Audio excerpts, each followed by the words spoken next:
আজি আমি ইয়াত মছলপুৰ সমষ্টিত এটা বাইক ৰেলী আমি ইয়াত অনুষ্ঠিত কৰিছোঁ।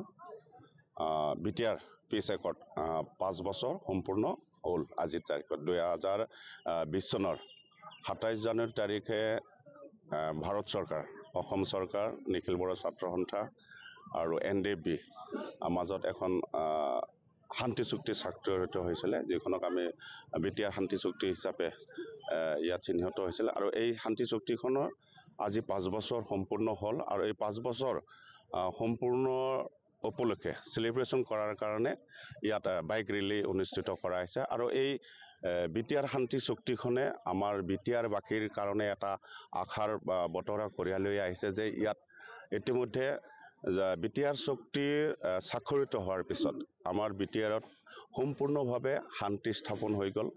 আৰু এই শান্তিয়ে আমাৰ বিটিআৰবাসীৰ জনসাধাৰণৰ মাজত এটা আশা আৰু আকাংক্ষা কঢ়িয়াই লৈ আহিছে।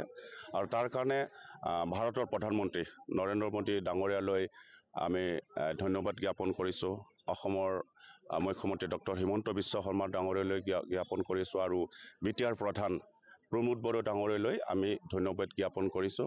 আৰু আজিৰ এই বিটিআৰ চৰকাৰৰ উদ্যোগতে ইয়াত বাইক ৰেলী উলিওৱা হৈছে, যাতে 5 বছৰ সম্পূৰ্ণ হ'ল। আৰু এই 5 বছৰৰ সম্পূৰ্ণ উপলক্ষে মছলপুৰ সমষ্টিত বুলি নহয়, আমাৰ মছলপুৰ জিলাৰ অন্তৰ্গত 4টা ককলাবাৰী, দিহিৰা, বাগানপাৰা আৰু Musalpur 500 bike, total 2000 bike rally উলিওৱা হ'ব। প্ৰতিটো সমষ্টিত 500কৈ।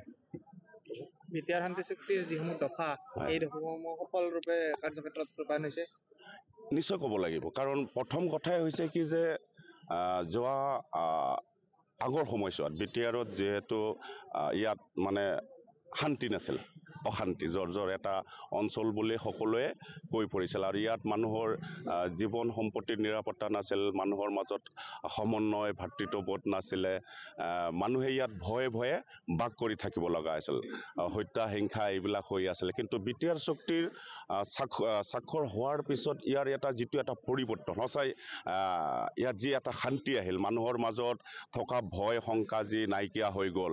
আৰু ইয়াত থকা আমাৰ যিটো সমন্বয় নোহোৱা আছিল, সেই সমন্বয় আমাৰ ইয়াত থকা বিভিন্ন জাতি জনগোষ্ঠীৰ মাজত সমন্বয় ঘূৰি আহিল, বন্ধুত্ববোধ হ'ল, ভাতৃত্ব গঢ়ি উঠিল। গতিকে আমি ক'ব লাগিব যে বিটিআৰ চুক্তিখন হোৱাৰ কাৰণে ইয়াত শান্তি ঘূৰি আহিছে। আৰু এই শান্তিয়ে আমাক এটা নতুন আশাৰ বতৰা আমাক কঢ়িয়াই আনিছে আমাৰ মাজলৈ। আজি আমি ইয়াত মছলপুৰ সমষ্টিত এটা বাইক ৰেলী আমি ইয়াত অনুষ্ঠিত কৰিছোঁ। বিটিআৰ পিচ একৰ্ড 5 বছৰ সম্পূৰ্ণ হ'ল আজিৰ তাৰিখত। 2020 চনৰ 27 জানুৱাৰী তাৰিখে ভাৰত চৰকাৰ, অসম চৰকাৰ, নিখিল বড়ো ছাত্ৰ সন্থা আৰু NDFB মাজত এখন শান্তি চুক্তি স্বাক্ষৰিত হৈছিলে, যিখনক আমি বিটিআৰ শান্তি চুক্তি হিচাপে ইয়াত চিহ্নিত হৈছিল। আৰু এই শান্তি চুক্তিখনৰ আজি 5 বছৰ সম্পূৰ্ণ হ'ল আৰু এই 5 বছৰ সম্পূৰ্ণ উপলক্ষে চেলিব্ৰেশ্যন কৰাৰ কাৰণে ইয়াত বাইক ৰেলী অনুষ্ঠিত কৰা হৈছে। আৰু এই বিটিআৰ শান্তি চুক্তিখনে আমাৰ বিটিআৰ বাসীৰ কাৰণে এটা আশাৰ বতৰা কঢ়িয়াই লৈ আহিছে যে ইয়াত ইতিমধ্যে বিটিআৰ চুক্তি স্বাক্ষৰিত হোৱাৰ পিছত আমাৰ বিটিআৰত সম্পূৰ্ণভাৱে শান্তি স্থাপন হৈ গ'ল। আৰু এই শান্তিয়ে আমাৰ বিটিআৰবাসীৰ জনসাধাৰণৰ মাজত এটা আশা আৰু আকাংক্ষা কঢ়িয়াই লৈ আহিছে। আৰু তাৰ কাৰণে ভাৰতৰ প্ৰধানমন্ত্ৰী নৰেন্দ্ৰ মোদী ডাঙৰীয়ালৈ আমি ধন্যবাদ জ্ঞাপন কৰিছোঁ।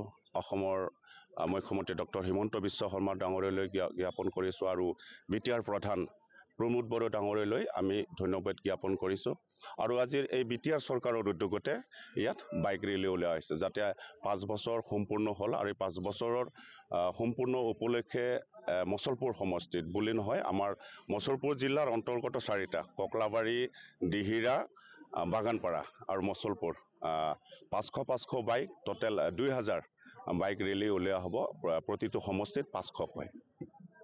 বিটিআৰ শান্তি চুক্তিৰ যিসমূহ দফা, এই দফাসমূহ সফলৰূপে কাৰ্যক্ষেত্ৰত ৰূপায়ণ হৈছে নিশ্চয় ক'ব লাগিব। কাৰণ প্ৰথম কথাই হৈছে কি যে যোৱা আগৰ সময়ছোৱাত বিটিআৰত যিহেতু ইয়াত মানে শান্তি নাছিল, অশান্তি জৰ্জৰ এটা অঞ্চল বুলি সকলোৱে কৈ পৰিছিল। আৰু ইয়াত মানুহৰ জীৱন সম্পত্তিৰ নিৰাপত্তা নাছিল, মানুহৰ মাজত সমন্বয় ভাতৃত্ববোধ নাছিলে, মানুহে ইয়াত ভয়ে ভয়ে বাস কৰি থাকিব লগা হৈছিল, হত্যা হিংসা এইবিলাক হৈ আছিল। কিন্তু বিটিআৰ চুক্তিৰ স্বাক্ষৰ হোৱাৰ পিছত ইয়াৰ যিটো এটা পৰিৱৰ্তন, সঁচাই ইয়াত যি এটা শান্তি আহিল, মানুহৰ মাজত থকা ভয় শংকা যি নাইকিয়া হৈ গ'ল, আৰু ইয়াত থকা আমাৰ যিটো সমন্বয় নোহোৱা আছিল, সেই সমন্বয় আমাৰ ইয়াত থকা বিভিন্ন জাতি জনগোষ্ঠীৰ মাজত সমন্বয় ঘূৰি আহিল, বন্ধুত্ববোধ হ'ল, ভাতৃত্ব গঢ়ি উঠিল। গতিকে আমি ক'ব লাগিব যে বিটিআৰ চুক্তিখন হোৱাৰ কাৰণে ইয়াত শান্তি ঘূৰি আহিছে, আৰু এই শান্তিয়ে